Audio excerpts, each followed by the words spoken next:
Hello students, welcome back to our video lecture on reported speech. હવે last video સેશનની અંદર આપણે direct સ્પીચમાંથી indirect speech કરવા માટેના કેટલાક રૂલ્સ નિયમો છે એ જોયેલા હતા, જે નિયમો આપણે યાદ રાખવાના હતા, કારણ કે પેસેજ કરતી વખતે એવા પ્રકારની વાક્ય રચનાઓ આવે તો એ દરેકની અંદર આપણે એ ફેરફાર કરીને લખવાના હોય છે. એટલે પેસેજ જે આપણે ઇનડાયરેક્ટ કરીએ તો એક એવી રિધમથી એક એવા પ્રકારના વર્ણનમાં હોવું જોઈએ કે વાચક જે છે, રીડર જે છે, એને સમજાઈ જતો હોવો જોઈએ. તો હવે એ રૂલ્સ આપણે જોઈ લીધા, નિયમો આપણે જોઈ લીધા, પછી હવે પેસેજ આપણને આપેલા હોય તો એ પેસેજની પ્રેક્ટિસ જે છે એ આપણે આ વિડીયો લેક્ચરમાં જોશું. બે પેસેજ મેં તમને બોર્ડ ઉપર આપેલા છે, એ એક પછી એક પેસેજ જે છે એને આપણે ઇનડાયરેક્ટ સ્પીચની અંદર કન્વર્ટ કરશું. કઈ કઈ જગ્યાએ ક્યાં ક્યાં શું આપણે ધ્યાન રાખવાનું છે એ પણ આપણે એમાં જોઈ લેશું, એટલે લગભગ તમને ખ્યાલ આવી જશે. હવે બીજી વસ્તુ કે જ્યારે પણ તમને પેસેજ આપેલો હોય ત્યારે પેસેજ જોઈ અને ડરવાની જરૂર નથી. પહેલાં નિરાતે પેસેજ જે છે એને રીડ કરી લો. રીડ કર્યા પછી એ પેસેજમાં બોલનાર એટલે કે રિપોર્ટર અને સાંભળનાર એટલે કે લિસનર કોણ છે એ નક્કી કરી લો. ત્યાર પછી એ પેસેજને એક એક સેન્ટેન્સ સ્વરૂપે જોઈ અને આપણે ઇનડાયરેક્ટ કરતું જવાનું અને પેસેજ સ્વરૂપે લખી નાખવાનું. એમાં પણ પેસેજમાં ઘણી વખત એવું બનશે કે એક શરૂઆતમાં જે છે ત્યાં તમને બોલનાર આપેલ હશે અને એકદમ લાસ્ટની અંદર સાંભળનાર આપેલ હશે.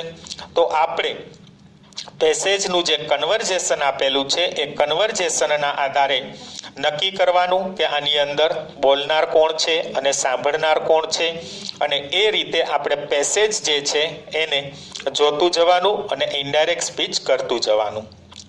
એ સિવાય જ્યારે તમને પેસેજ આપેલો છે તો એ પેસેજમાં પહેલી વખત જ્યારે તમે રજૂ કરતા હો ત્યારે જો નામ આપેલા હોય તો નામ જ રાખવાના છે, અને ત્યાર પછી આગળ જ્યારે પેસેજ લઈ જતા હોય ત્યારે નામની બદલે તમે સર્વનામ લખો તો ચાલે. ટૂંકમાં બોલનારમાં આપણે નામ રજૂ કરવાનું અને સાંભળનારમાં નામની બદલે તમે નામને બદલે તમે સર્વનામને રજૂ કરો તો ચાલે. તો અહીંયા પણ આપણને કેવો પેસેજ આપેલો છે, બરાબર છે. આ પેસેજને અત્યારે આપણે ઇનડાયરેક્ટ સ્પીચ કરીએ છીએ અને એમાં કઈ કઈ બાબતો ધ્યાનમાં રાખવાની છે એ આપણે જોઈએ છીએ, એટલે તમને ખ્યાલ આવી જશે કે આપણે ઇનડાયરેક્ટ સ્પીચ કરતી વખતે કેટલી બાબતોનું ધ્યાન રાખવું પડે છે. શરૂઆતમાં એવું કહે છે, how delicious this dish is said Shilpa. એટલે એનો અર્થ એમ કે આ વાક્ય છે એ કોણ બોલે છે? શિલ્પા બોલે છે. Do you like it Bobby? પછી એમ કે છે, બોબી તને એ ડીશ ગમી? સ્વાદિષ્ટ ડીશની વાત કરે છે અને બોબીને એમ કે છે તને આ ગમી. તો આ વાક્ય જે છે એ પણ શિલ્પા જ બોલતું હોય, જો પાછળ આપણને આપેલું નથી, પરંતુ એનું કન્વર્ઝેશન છે, આપણને જે ટોક આપેલી છે એના ઉપરથી ખબર આપણને પડી જવી જોઈએ. એટલે આ વાક્ય પણ શિલ્પા બોલે છે. હવે ત્યાર પછીનું વાક્ય જોઈએ, યસ. અહીંયા પ્રશ્ન પૂછે છે કે તને એ ભાવ્યું અથવા તો ગમ્યું તને? તો એમ કે છે yes. Who prepared it said Bobby. તો અહીંયા હવે જે આપણને કહે છે કે જવાબ આપે છે એ બોબી છે, એટલે ત્રીજું વાક્ય જે છે એ કોણ બોલે છે? તો કે બોબી બોલે છે. ત્યાર પછી આગળ પ્રશ્ન પૂછ્યો છે, હુ પ્રિપેર્ડ ઇટ. અહીંયા ટૂંકમાં જવાબ આપેલો છે માય મધર, બરાબર છે. અને કોણ કહે છે? તો કે સેડ શિલ્પા. તો ચોથું વાક્ય જે આપણને આપેલું છે એ વાક્ય કોણ બોલે છે? શિલ્પા બોલે છે. અને ત્યાર પછી let's go and thank her said Bobby. એટલે બોબી એવું કહે છે કે ચાલો આપણે જઈએ અને તેણીનો આભાર વ્યક્ત કરીએ. તો તમે જોશો તો બે વાક્ય શિલ્પાના છે, પછી બોબી બોલે છે, પછી શિલ્પા બોલે છે અને પાછું બોબી બોલે છે. પહેલી વખત બોબી અને શિલ્પા આપણે રજૂ કરશું, ત્યાર પછી બોબી કે શિલ્પા જે છે એના માટે હી અથવા સીનો ઉપયોગ અથવા તો હિમ અથવા હરનો ઉપયોગ આપણે કરી શકીએ છીએ, બરાબર છે। તો આ વાક્ય છે એને ચાલો સૌપ્રથમ આપણે ઇનડાયરેક્ટ સ્પીચ કરીએ। તો પહેલા એક સેન્ટેન્સ જે છે એ જ આપણે જોતા જઈએ છીએ। વાક્યનો પ્રકાર જે છે એ પણ સાથે આપણે જોવાનો છે। પહેલું જ વાક્ય એમ કહે છે કે how delicious this dish is. અહીંયા આપણને ઉદ્ગાર ચિહ્ન આપેલું છે, એક્સક્લેમેશન માર્ક આપેલું છે। શિલ્પા કહે છે અને વાક્ય રચનાને ઉદ્ગારથી રજૂ કરે છે। હવે ઉદ્ગારથી રજૂ કરે એટલે આપણને ખબર છે કે એની અંદર એક્સક્લેમ્ડ વિથ કરી અને ઉદ્ગારનો જે ભાવ જે છે એ રજૂ કરવાનો છે। તો ગુજરાતી એમ કહે છે કે how delicious this dish is. આ ડીશ જે છે એ કેટલી સ્વાદિષ્ટ છે। તો આમ જોઈએ તો એની અંદર પ્રશંસાનો ભાવ રહેલો છે એટલે પ્રશંસા કરવામાં આવે છે। તો શિલ્પા છે એ બોબી સાથે પ્રશંસા કરતા કરતા એ ડીશની રજૂઆત કરે છે। તો આપણે જો આન્સર લખવાનો થશે તો આન્સર શું લખશું? તો સૌથી પહેલા તો બોલનાર કોણ છે? તો કે શિલ્પા। ત્યાર પછી વાક્યનો પ્રકાર કેવો છે? તો કે ઉદ્ગાર છે। તો આપણે શું લખશું? એક્સક્લેમ।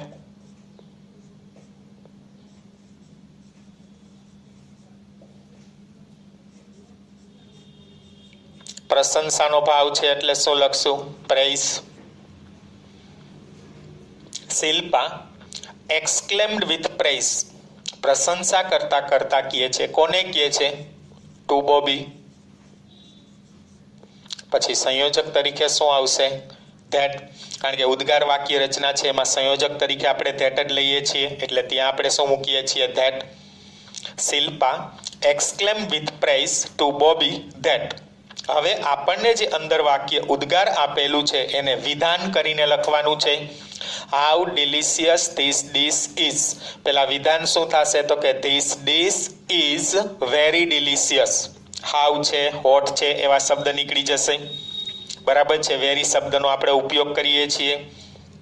તો આપણો આન્સર જે છે એ શું બને છે? તો કે this dish is very delicious. પણ ઇનડાયરેક્ટ સ્પીચ કરીએ છીએ એટલે એમાં ફેરફાર કરીને લખવાનું છે। તો ધીસ ડીશ આપેલું છે એનું શું થઈ જશે? That dish. અહીંયા બે વખત ધેટ આવે છે તો આપણે કાંઈ ડરવાની જરૂર નથી, કારણ કે એક ધેટ જે આપણને આપેલું છે એ સંયોજક માટે આપેલું છે અને અહીંયા જે ધેટ આપણને આપેલું છે એ વિશેષણ તરીકે છે। ધીસ ડીશ આપેલું છે એનું આપણે ધેટ ડીશ કરીએ છીએ, બરાબર છે। એટલે ખાસ ધ્યાન રાખવાનું છે। Shilpa exclaim with praise to Bobby that dish. પછી ઇઝ આપેલું છે તો ઇનડાયરેક્ટ કરીએ તો શું થઈ જશે? વોઝ થઈ જશે। ત્યાર પછી આપણે વેરી મૂકવાનું છે, બરાબર છે। ધેટ ડીશ વોઝ, પછી શું કહેવાનું છે? ડિલિશિયસ શબ્દ આપ્યો છે તો વેરી ડિલિશિયસ। આ આપણે પહેલા વાક્યનું ઇનડાયરેક્ટ કર્યું। શું થશે? Shilpa exclaim with praise to Bobby that dish was very delicious. પછી આગળ do you like it Bobby. એટલે બોબીને પ્રશ્ન પૂછે છે। જો બોબી સાંભળનાર છે અને આપણને પ્રશ્નાર્થ વાક્ય રચનાની અંદર આપેલું છે તો એનો અર્થ એમ કે વાક્ય તો કોણ બોલે છે? શિલ્પા જ બોલે છે। અને પ્રશ્નાર્થ વાક્ય રચના છે અલગ પ્રકારની, પહેલી વખત જ આપણને પ્રશ્નાર્થ વાક્ય રચના આપે છે, પ્રથમ વખત જ છે એટલે આપણે આસ્ક્ડ જ કરશું સિમ્પલી। તો હવે આ જે પ્રશ્નાર્થ વાક્ય રચના છે એમાં બોલનાર કોણ થશે? શિલ્પા, અને સાંભળનાર કોણ થશે? બોબી, બરાબર છે। તો આપણે શું લખશું? શિલ્પા આસ્ક્ડ। હવે આસ્ક્ડ પછી તમારે પાછું બોબી મૂકવાની જરૂર નથી। એક વખત આપણે બંને નામ રજૂ કરી દઈએ તો પછીના સેન્ટેન્સની અંદર બોલનારમાં નામ રજૂ કરવાનું અને સાંભળનારમાં સર્વનામ રજૂ કરવાનું। તો શિલ્પા આસ્ક્ડ હિમ। કદાચ બોબી લખો તો પણ ચાલે, પણ એવી જરૂરિયાત નથી। અહીંયા આપણે શિલ્પા આપ્યું છે અને અહીંયા હિમ કીધું છે તો આપણને ખબર છે હિમ કેના માટે વપરાયેલું હોય? તો કે બોબી માટે। એટલે અહીંયા બોબીને બદલે તમે સર્વનામ હિમ મૂકો તો ચાલે, બરાબર છે। એટલે શિલ્પા આસ્ક્ડ હિમ। શું છે હવે? Do you like it. કારણ કે બોબી તો આપણે અહીં બહાર લઈ લીધું સાંભળનારને. તો હવે પ્રશ્નાર્થ વાક્ય રચના છે, તો પ્રશ્નાર્થ વાક્ય રચનામાં બે પ્રકારની વાક્ય રચના બને છે, એક સાદી પ્રશ્નાર્થ વાક્ય રચના અને એક WHKHW પ્રશ્નાર્થ વાક્ય રચના. તો અહીંયા આપણને ડુ યુ આપી છે, સાદી પ્રશ્નાર્થ વાક્ય રચના આપી છે, તો આપણે સંયોજક તરીકે શું લખશું? If Shilpa asked him if. હવે જો ડુ યુ લાઈક ઇટ, બરાબર, તો વિધાન શું થશે? યુ લાઈક ઇટ, બરાબર. હવે યુ લાઈક ઇટ, તો યુ એટલે કોણ? સાંભળનાર. સાંભળનાર કોણ છે? હિમ આપેલું છે એટલે હી આવી જશે, હી. હવે લાઈક એટલે સાદો વર્તમાન કાળ, તો સાદા વર્તમાન કાળનો શું થશે? સાદો ભૂતકાળ. અને ઈટનું શું રહેશે? ઈટ જ રહેશે, બરાબર છે. ત્રીજા પુરુષનું સર્વનામ આપણને આપેલું છે એટલે એમને એમ જ રહેશે, એમાં કાંઈ ફેરફાર થશે નહીં. ક્લિયર? ત્યાર પછી આપણને કહે છે yes who prepared it said Bobby. હવે બોબી એમ કહે છે, અહીંયા પ્રશ્ન એમ કહે છે કે તમને આ ભાવી અથવા તો તમને આ ડીશ ગમી, તો યસથી જો ટૂંકો જવાબ આપ્યો છે તો આગળ રૂલ્સની અંદર મેં તમને કીધેલું હતું કે જ્યારે પણ આવા યસ કે નોથી ટૂંકા જવાબ આપે તો આન્સર પોઝિટિવલી, આન્સર નેગેટિવલી, બરાબર જ આવું આપણે રજૂ કરવાનું હતું અથવા તો રિપ્લાઇડ કહેવાનું હતું. તો અહીંયા પણ બોબી આપણને જવાબ આપે છે, તો આપણે શું કરશું? બોબી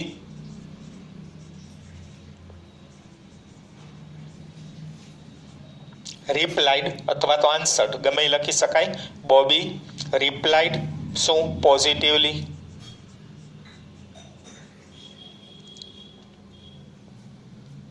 એટલે એનો અર્થ શું? તો કે હા, એમને એ ડીશ જે છે એ ભાવી અથવા તો ગમી એમ. તો બોબી રિપ્લાઇડ પોઝિટિવલી. હજી જો આ પણ વિધાન બને છે અને અહીંયા આપણને પ્રશ્ન પૂછે છે, બરાબર છે. એટલે એક સરખી આપણી વાક્ય રચના નથી, એટલે આપણે એન્ડ કરીને શું કરશું? એન્ડ. અહીંયા પ્રશ્ન પૂછે છે, કોને પ્રશ્ન પૂછે છે? તો કે શિલ્પાને. તો હવે સાંભળનાર તરીકે શિલ્પા આવે છે એટલે ત્યાં આપણે શું મૂકી દઈએ છીએ? સર્વનામ. તો Bobby replied positively and asked her, બરાબર છે. હકારાત્મક જવાબ આપ્યો અને તેણીને પૂછ્યું. શું પૂછે છે? હુ પ્રિપેર્ડ ઇટ. તો હવે જો અહીંયા આપણને પ્રશ્નાર્થ વાક્ય રચના આપી છે પણ હુથી આપેલી છે પ્રશ્નાર્થ વાક્ય રચના, તો સંયોજક તરીકે આપણે ઇફ કે વેધરનો ઉપયોગ કરતા નથી, બરાબર છે. કારણ કે WHKHW વાળી વાક્ય રચના છે. તો સિમ્પલી આપણે શું મૂકવાનું થશે? સંયોજક તરીકે હુ પોતે જ આવી જશે એટલે હુની રજૂઆત કરશું. અહીંયા આપણને પ્રિપેર્ડ આપેલું છે, પ્રિપેર્ડ એટલે સાદો ભૂતકાળ આપ્યો છે, સાદા ભૂતકાળનો આપણે પૂર્ણ ભૂતકાળ કરશું એટલે હેડ પ્રિપેર્ડ. અને ઈટનું શું આવી જશે? ઈટ. તો આખું સેન્ટેન્સ શું બન્યું? આનો જવાબ Bobby replied positively and asked her who had prepared it, બરાબર છે. તો અહીંયા સુધીની આપણે વાક્ય રચના કરી. અહીંયા આપણને યસ નોથી ટૂંકો જવાબ આપેલો હતો. હવે ત્યાર પછી એમ કે છે માય મધર સેડ શિલ્પા.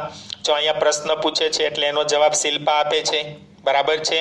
પણ જો ખાલી ટૂંકા શબ્દથી જ આપે છે, અહીંયા હુનો જવાબ જ આપણને આપ્યો છે, તો આપણે ઓલા રૂલ્સની અંદર એવું કીધેલું હતું કે જ્યારે ટૂંકો જવાબ રજૂ કરે ત્યારે પ્રશ્ન વાક્યના આધારે આપણે પૂરો જવાબ રજૂ કરવાનો છે. તો હવે શિલ્પા જે છે એ જવાબ આપે છે પ્રશ્નનો, તો શિલ્પા રિપ્લાઇડ હિમ ધેટ, બરાબર છે. કારણ કે આપણી વાક્ય રચના કેવી થશે? વિધાન જ થશે. એટલે શિલ્પા રિપ્લાઇડ હિમ, હિમ એટલે બોબી આવી જશે કારણ કે બોલનાર શિલ્પા છે. તો શિલ્પા રિપ્લાઇડ હિમ ધેટ. હવે હુની જગ્યાએ માય મધર આપણે આન્સર લખવાનો છે એટલે પૂરો જવાબ રજૂ કરશું. તો શું થશે? માય મધર આપેલું છે તો એ જગ્યાએ આપણે માય મધર એટલે કોણ? શિલ્પાના મધરની વાત કરે છે. તો અહીંયા આપણે શું લખશું? Her mother had prepared it.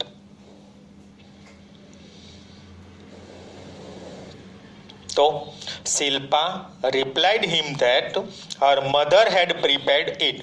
Simply આપણે હર મધર લખવાનું થતું નથી, કારણ કે આગળ રૂલ્સ હતા એમાં મેં તમને કીધેલું જ હતું કે જ્યાં પણ આપણને ટૂંકા શબ્દોથી જવાબ આપી દીધા હોય ત્યાં પ્રશ્ન વાક્યને આધારે પૂરો જવાબ આપણે રજૂ કરવાનો થાય છે. બરાબર છે? એટલે અહીંયા આપણે શું આવી જશે? Her mother had prepared it. હવે ત્યાર પછીનું છેલ્લું વાક્ય એમ કે છે let's go and thank her said Bobby. Bobby એમ કે છે ચાલો આપણે જઈએ. આપણે એટલે બંનેને જવાની વાત છે, એટલે એક પ્રકારની દરખાસ્ત મૂકે છે. લેટવાળી વાક્ય રચનામાં બે પ્રકારની રચના હતી, એક દરખાસ્ત આવતી હતી અને એક પરવાનગી આવતી હતી.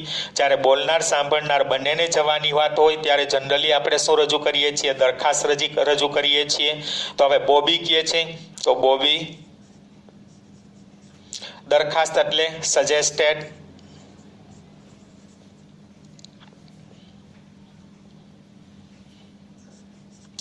પછી ટુ આવશે. સાંભળનાર આપ્યું છે, કોને સજેસ્ટ કરે છે? શિલ્પાને. તો એના માટે શું મૂકશું? હર. તો Bobby suggested to Har. Bobby proposed કયો તો પણ ચાલે, સજેસ્ટેડ કયો તો પણ ચાલે. દરખાસ્ત માટે બંને યુઝ કરી શકીએ આપણે રિપોર્ટિંગ વર્બ. તો Bobby suggested to her that. હવે આપણે લેટવાળી વાક્ય રચનામાં કીધું હતું જ્યારે દરખાસ્ત હોય ત્યારે વાક્ય રચના છે એ શુડવાળી બની જશે, લેટસ. તો એનું શું થશે? We should go and thank her. તો વી એટલે કોણ? બોબી અને શિલ્પા. તો આપણા માટે બંને ત્રીજો પુરુષ થાય છે, એટલે એની જગ્યાએ આપણે શું કરશું? ધેય. પછી લેટ નીકળી જશે, એના માટે આપણે શું કરીએ છીએ? શુડ કરીએ છીએ. તો they should go and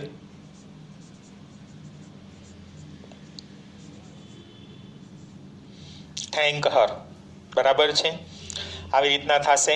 Bobby suggested to her that they should go and thank her. Clear? તો આ આપણે ડાયરેક્ટ સ્પીચ જે છે એમાંથી ઇનડાયરેક્ટ સ્પીચને પેસેજ સ્વરૂપે આપણે રજૂ કર્યું, અને એકદમ આપણે વાંચીએ ત્યારે આરામથી આપણને સમજાઈ જાય.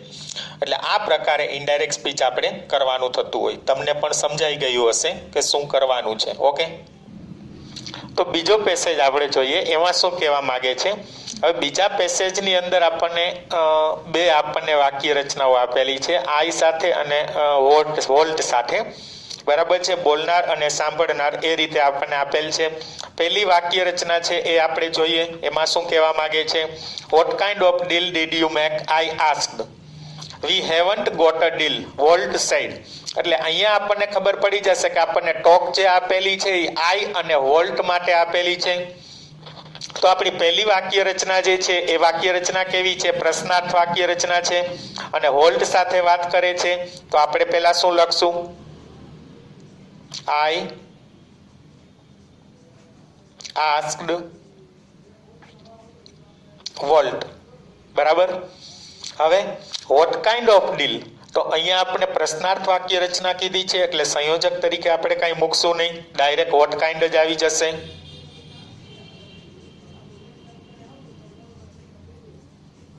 Vote kind of deal. હવે જો અહીંયા ડીડ યુ મેક એટલે યુ મેડ થઈ જશે. શું થઈ જશે? યુ મેડ એવું થઈ જશે, કારણ કે આપણને સાદો ભૂતકાળ આપેલો છે. તો હવે યુ એટલે કોણ? તો કે સાંભળનાર. તો સાંભળનાર તરીકે વોલ્ટ આપેલું છે એટલે આનો આપણે હી કરી નાખશું. અને મેડ આપ્યું છે એટલે સાદો ભૂતકાળ એનું શું થઈ જશે? હેડ મેડ. બરાબર છે? I asked Walt what kind of deal he had made, એવું થશે. બરાબર? તો બીજું વાક્ય એમ કે છે we haven't got a deal, Walt said the distributor copyrighted Oswald. એટલે વોલ્ટના બે વાક્ય છે, પહેલું વાક્ય છે અને બીજું વાક્ય છે. જો આવી રીતના પણ વાક્ય રચના આપણને આપી શકે તો ધ્યાન રાખવાનું છે ખાસ. વોલ્ટે બે વાક્ય બોલેલા છે, પહેલું વાક્ય છે એ પણ વિધાન છે અને બીજું વાક્ય જે બોલે છે એ પણ આપણને વિધાન વાક્ય જ આપેલું છે. તો અહીંયા આપણને પહેલામાં પ્રશ્ન પૂછેલો છે અને નીચે હવે વોલ્ટ જે છે એની રજૂઆત કરે છે. તો એના આન્સરની અંદર આપણે શું લખશું? તો વોલ્ટ જે છે એ આપણો બોલનાર બને છે, તો એને પહેલા લેશું.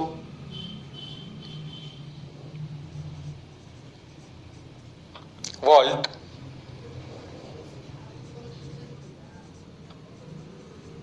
ટોલ્ડ મી, સાઈડ ટુ નું શું કરી નાખશું? Told me.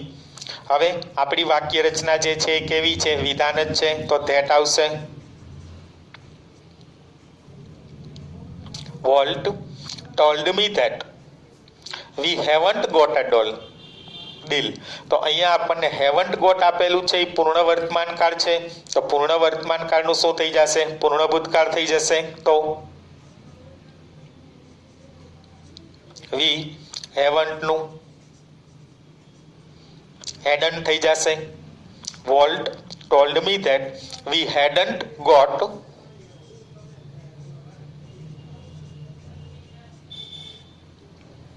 A deal.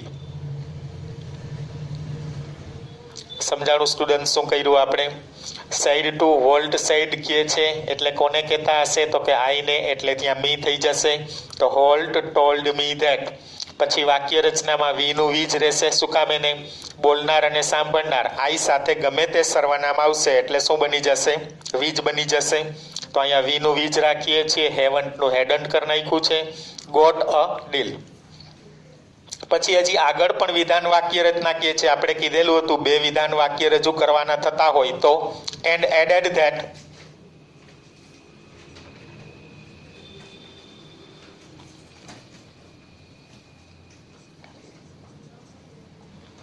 And added that કરીને હવે ડિસ્ટ્રીબ્યુટર વાળી વાક્ય રચના લખવાની છે. અહીંયા જો કોપીરાઇટેડ આપેલું છે એટલે આ ક્રિયાપદ જ છે, એ પણ પૂર્ણ ભૂતકાળમાં બની જશે. અહીંયા આપણને સાદો ભૂતકાળ આપ્યો છે. તો and added that the distributor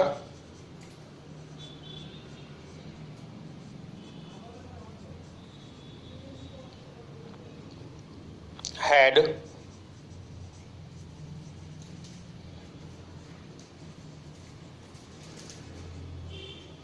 copyrighted Oswald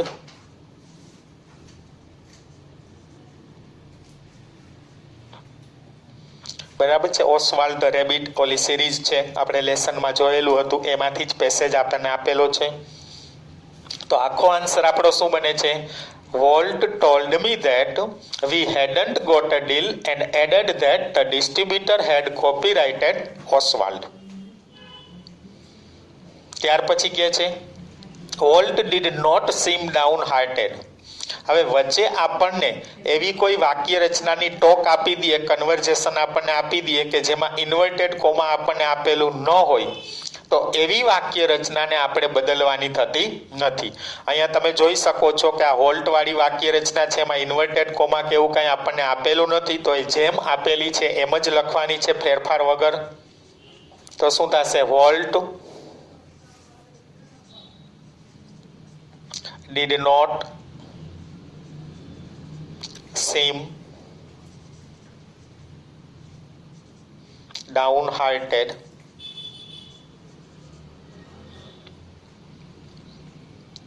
બરાબર છે. એમને એમ લખ્યું. પછી we were going to start a new series volt side. Volt કહે છે તો આપણે આ ઇન્વર્ટેડ કોમા વાળી વાક્ય રચના છે એનું જ ઇનડાયરેક્ટ કરવાનું છે. એની બારે ઇન્વર્ટેડ કોમા સુધીનું આપેલું છે, ઇન્વર્ટેડ કોમા વગરનું, એમાં કંઈ કરવાનું થતું નથી. તો હવે વોલ્ટ જે છે બરાબર છે એ રજૂઆત કરે છે, તો આપણે શું કહેશું? Volt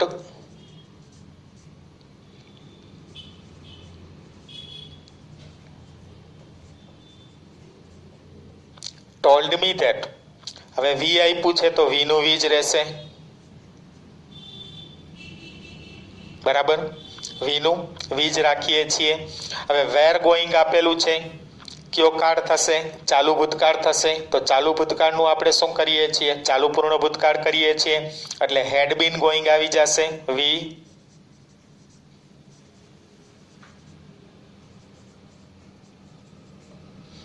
head been going to start a new series. Oswald સિવાયની કોઈ નવી સિરીઝ છે એ ચાલુ કરવાની વાત કરે છે. પછી એમ કે છે it's about a mouse and this time we will own the mouse. હજી આ વાક્ય પણ વોલ્ટ જ બોલે છે. જો શું કહે છે? ઇટ્સ અબાઉટ અ માઉસ, એ જે નવી સિરીઝ હશે એ માઉસ માટેની હશે અને આ વખતે એની માલિકી આપણી પાસે જ હશે એવી રીતના રજૂ કરે છે. તો આ પણ વિધાન વાક્ય રચના છે, આ પણ વિધાન વાક્ય રચના છે. તો આપણે શું કહેશું? And added that.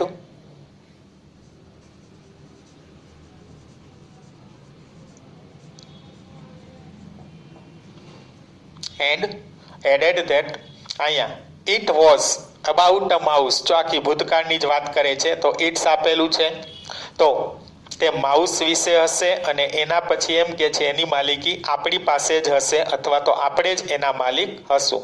તો ધેટ ઇટનું ઇટ જ રખશું.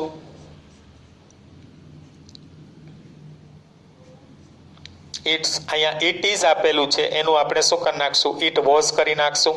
બરાબર છે. તો it was about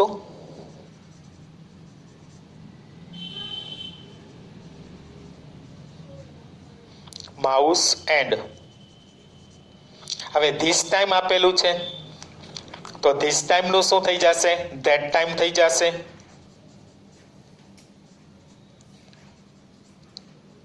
that time.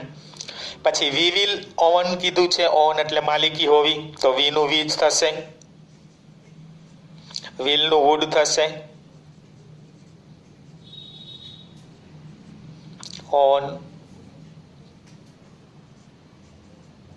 The mouse. બરાબર છે. શું બને છે આખો answer? Walt told me that. બરાબર છે. એનો આન્સર આપણે લખીએ છીએ we had been going to start a new series and added that it's about. અહીંયા ઇટ વોઝ થઈ જશે, અહીંયા ઇટ ઇઝ આપેલું છે એનું ઇટ વોઝ કરીએ છીએ. બરાબર છે. આ રીતે શોર્ટ ફોર્મમાં લખી શકાય ઇટ વોઝ ને પણ. It was about a mouse and that time we would on the mouse. બરાબર છે. Oh, how adventurous you are. I am proud to be your brothers, I said. હવે આઈ કહે છે પણ અહીંયા તમે જોશો હાઉ એડવેન્ચરિયસ યુ આર આપેલું છે તો આ વાક્ય રચના આપણને કેવી આપેલી છે? ઉદ્ગાર આપેલી છે. બરાબર. તો એક પ્રકારની ખુશી આનંદની વાત છે. એડવેન્ચરિયસ એટલે કેવું થશે? સાહસિક થશે, જેમાં ખુશીની વાત છે. તો ત્યાં આઈ જે છે એ ખુશી સાથે, બરાબર છે, આનંદ સાથે વોલ્ટને કહે છે. તો આપણે શું લખશું? આઈ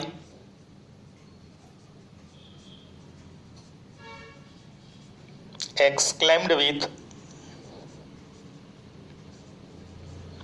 joy to him. him એટલે કોણ? વોલ્ટ થશે. તો I exclaimed with joy to him that. સંયોજકમાં શું આવશે? that. આ ઓહ ને એવા શબ્દ જે છે એ નીકળી જશે. હવે હાઉ એડવેન્ચરિયસ યુ આર, તો યુ આર વેરી એડવેન્ચરિયસ. તો યુ એટલે કોણ? હિમ. તો હિમ માટે શું મૂકશું આપણે? He was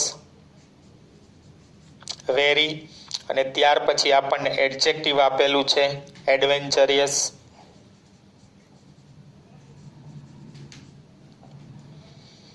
he was very એડવેન્ચરિયસ.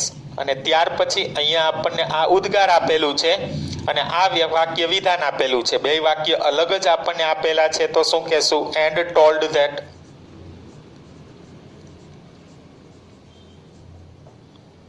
And told that સામાન્ય વિધાન જ છે એટલે ટોલ્ડ ધેટ કેવું પડશે? આઈ એમ પ્રાઉડ. હવે આઈ એટલે કોણ? તો કે બોલનાર પોતે જ, એટલે આઈ નું આઈ જ થશે. તો આઈ નું આઈ જ રાખીએ છીએ. એમનું શું થશે? વોઝ પ્રાઉડ ટુ બી. હવે શું કહેવા માંગે છે? Your brother. યોર એટલે કોણ? તો કે સાંભળનાર. સાંભળનારમાં આપણને હિમ આપેલું છે તો શું આવશે? હિઝ, અને બ્રધરનું બ્રધર.